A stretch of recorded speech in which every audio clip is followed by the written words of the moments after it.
நம்ம சேனலில் வீடியோ போட்டோடனே உங்களுக்கு மெசேஜ் வரணும் அப்படின்னு நீங்கள் நினச்சிங்கன்னா ரைட் சைடில் இருக்கிற ரெட் கலர் சப்ஸ்கிரைப் பட்டனை ப்ரெஸ் பண்ணிக்கோங்க. அப்படியே பக்கத்தில் ஒரு பெல் சிம்பிள் வரும், அதே கிளிக் பண்ணிட்டீங்கன்னா உங்களுக்கு மெசேஜ் தவறாமல் வரும். சரி, வாங்க வீடியோக்குள்ளே போகலாம். வணக்கம் நண்பர்களே, இந்த வீடியோ ஒரு முக்கியமான வீடியோ. இது தமிழ்நாட்டில் நடந்த ஒரு உண்மை சம்பவம். தமிழ்நாட்டில் தூத்துக்குடி மாவட்டத்தில் நாகலாபுரம் என்கிற கிராமத்தில் ஒரு ஏழை குடும்பத்தில் 1973 பிறந்தவர்தான் பிரேம் கணபதி. 7 குழந்தைகளில் ஒருவர் அவர்.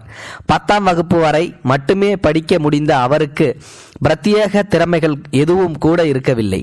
வறுமை அந்த கிராமத்தில் இருந்து அவரை சென்னைக்கு துரத்தியது. மாதம் வருமானம் சுமார் 250 ரூபாய் மட்டுமே. கிடைக்க முடிந்த சில்லறை எடுபிடி வேலைகள் செய்து பிழைத்து வந்தார். அதையும் முடிந்தவரை சேமித்து கிராமத்தில் இருக்கும் தன் பெற்றோருக்கு அனுப்பி வைப்பார். அப்போது பழக்கமான ஒருவன் மும்பையில் 1200 ரூபாய் மாத வருமானத்தில் வேலை தயாராக இருக்கிறது என்று சொல்ல வீட்டுக்கு கூட தெரிவிக்காமல் அந்த ஆளுடன் பிரேம் கணபதி 1990 மும்பைக்கு ரயிலில் பயணமானார். மும்பையில் பாந்த்ரா ரயில் நிலையத்தில் அவருடைய சட்டைப்பையில் இருந்த முழு சேமிப்பான 200 ரூபாயை திருடிக்கொண்டு கூட வந்தவன் மாயமாய் மறைந்து விட்டான். அப்போதுதான் ஏமாற்றப்பட்டு விட்டோம் என்கிற உண்மையை பிரேம் கணபதி உணர்ந்தார். 17 வயதில் கையில் நயா பைசா கூட இல்லாமல், பாஷையும் தெரியாமல், தெரிந்தவர்களும் யாரும் இல்லாமல் அனாதரவாய் நிற்பது கடுமையான துர்பாக்கியம் அல்லவா? பிரேம் கணபதி மேல் ஒருவர் பரிதாபப்பட்டு திரும்பி சென்னைக்கு போக டிக்கெட் வாங்கி கொடுக்க முன்வந்தார். ஆனால் தோற்ற மனிதனாய் சென்னைக்கு நான் திரும்ப மாட்டேன் என்று முடிவெடுத்து மனம் வரவில்லை பிரேம் கணபதிக்கு. மும்பையில் மாஹிம் பகுதியில் ஒரு பேக்கரியில் பாத்திரம் கழுவும் வேலை கிடைத்தது. மாதம் 150 ரூபாய் தான் சம்பளம் என்றாலும் இரவு அந்த பேக்கரியிலேயே தூங்க இடம் கொடுத்ததால் அந்த வேலைக்கு சேர்ந்து கொண்டார் பிரேம் கணபதி. சில மாதங்களில் டீ கடையில் டீ விற்கிற பையனாய் முன்னேறினார். சுறுசுறுப்பும் முகமலர்ச்சியுடன் பழகுகிற தன்மையும் கொண்ட பிரேம் மற்ற டீ விற்கும் பையன்களை விட 3 மடங்கு அதிகமாக டீ விற்று வியாபாரத்தை பெருக்கினார். நாளொன்றுக்கு 1000 ரூபாய் அளவு ஒருவரே டீ கடைக்கு சம்பாதித்து கொடுத்தார். ஒரு வாடிக்கையாளர் அதை பார்த்துவிட்டு ஒரு டீ கடைக்கு தான் முதல் போட தயார் என்றும், பிரேம் கணபதி டீ கடையை நடத்தினால் வரும் லாபத்தில் பாதி எடுத்துக்கொள்ளலாம் என்றும் சொன்னார். பிரேம் கணபதி ஒத்துக்கொள்ளவே புதிய டீ கடையை துவங்கினார்கள். பிரேமின் திறமையால் வியாபாரம் மிக நன்றாக நடந்தது. லாபம் அதிகமாகிக் கொண்டே வருவதை பார்த்தவுடன் இத்தனை பணத்தை இவனுக்கு தர வேண்டுமா என்று முதல் போட்டவனுக்கு பொறாமை ஏற்பட்டுவிட்டது.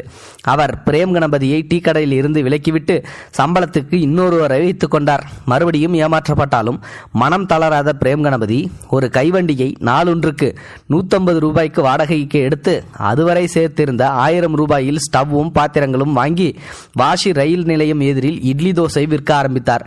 மிக சுத்தமாக இடத்தை வைத்துக்கொண்டு மிக ருசியாக இட்லி தோசைகளை சமைத்து கொடுத்த அவருடைய அந்த சிறிய கைவண்டி தோசை கடை நாளடைவில் பிரபலமாகியது.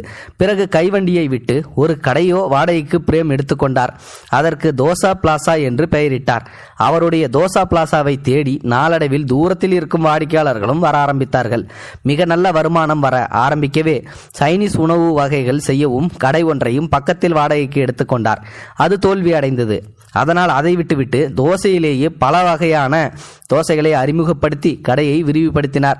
அவருடைய மெனுவில் 108 வகை தோசைகள் இருந்தன. வாடிக்கையாளர்களுக்கு திருப்தி அளிக்கும் வகையில் ருசி, சேவை, விதவிதமான தோசை வகைகள் சுத்தம் இருந்தாலும் தரத்தை எப்போதுமே உயர்வாகவே தக்க வைத்திருந்தாலும் அவர் வியாபாரம் செழிக்க ஆரம்பித்தது. இன்று இந்தியாவில் 45க்கும் மேலான தோசா பிளாசாக்கள் பிரேம் கணபதிக்கு உள்ளன. அது மட்டுமல்லாமல் துபாய், நியூசிலாந்து முதலான 10 வெளிநாடுகளில் கூட கிளைகள் ஆரம்பிக்கப்பட்டுள்ளன. 30 கோடிக்கும் மேற்பட்ட மதிப்புள்ள சொத்து அதிபதியாகவும் பிரேம் கணபதி இருக்கிறார் என்ற செய்தியை படிக்கையில் முயற்சி திருவினையாக்கும் என்ற வள்ளுவன் சொன்னது முற்றிலும் உண்மை என்று தோன்றுகின்றதல்லவா? பிரேம் கணபதிக்கு துரதிர்ஷ்டம் ஆரம்பத்தில் குடும்ப வறுமையில் வந்தது. அடுத்தது மும்பைக்கு அழைத்து போனவனால் வந்தது. அடுத்தது லாபத்தில் பாதி தருகிறேன் என்று சொல்லி ஏமாற்றிய ஒரு வியாபாரியால் வந்தது. ஒவ்வொரு முறையும் எல்லாம் இழந்து போக நேர்ந்தது.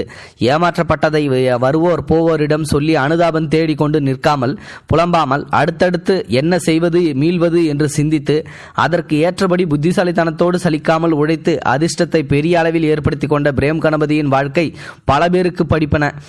விதி கூட தன் சதியால் கலங்கி போகாதவனை ஒரு கட்டத்திற்கு பின் சிலோகித்து உயர்த்தி விடுகின்றது. அதனால் விதி சதி செய்யும் போது தளராமல் தாக்குப்பிடியுங்கள், சிந்தித்து செயல்படுங்கள். ஒன்று சரிப்பட்டா விட்டால் பாடம் படித்துக்கொண்டு வேறு விதமாக முயற்சி செய்யுங்கள். தொடர்ந்து முயற்சி செய்து கொண்டே இருங்கள். ஒரு நாள் விதியும் உங்கள் விசுவாசியாக மாறும், எல்லாம் உயர்வாய் அமையும். இது உண்மையிலுமே வேற லெவல் இன்ஸ்பிரேஷன் ஸ்டோரியாக தான் இருக்குது. கண்டிப்பாக இது வேற லெவலில் என்னையே இன்ஸ்பிரேஷன் பண்ணிடுச்சு. ஒரு தோசை விதவிதமாக சுட்டு 108 வகையான தோசையே கண்டுபிடிச்சிருக்காரு தோசா பிளாசா அப்படின்ற இந்த பிரேம் கணபதி. இவருடைய வாழ்க்கையை ஒரு இன்ஸ்பிரேஷன் ஸ்டோரியா எடுத்துக்கிட்டு மேலும் பல இளைஞர்கள் எவ்வளவு தோல்வி அடைஞ்சாலும் சரி வாழ்க்கையில் முன்னேறணும் அப்படின்றதுக்கு இவர் ஒரு எடுத்துக்காட்டா இருப்பார்னு நினைக்கிறேன். இந்த வீடியோ பிடிச்சிருந்தா லைக் பண்ணுங்க, உங்க ஃப்ரெண்ட்ஸ்களுக்கு ஷேர் பண்ணுங்க, கூடவே நம்ம சேனலையும் சப்ஸ்கிரைப் பண்ணுங்க. தேங்க்யூ ஃபார் வாட்சிங். இது போன்ற செய்திகளை உடனுக்குடன் நீங்கள் தெரிந்து கொள்ள மறக்காமல் எங்களுடைய சேனலை சப்ஸ்கிரைப் செய்யவும், கூடவே பக்கத்தில் வரும் பெல் ஐக்கானையும் கிளிக் செய்யவும்.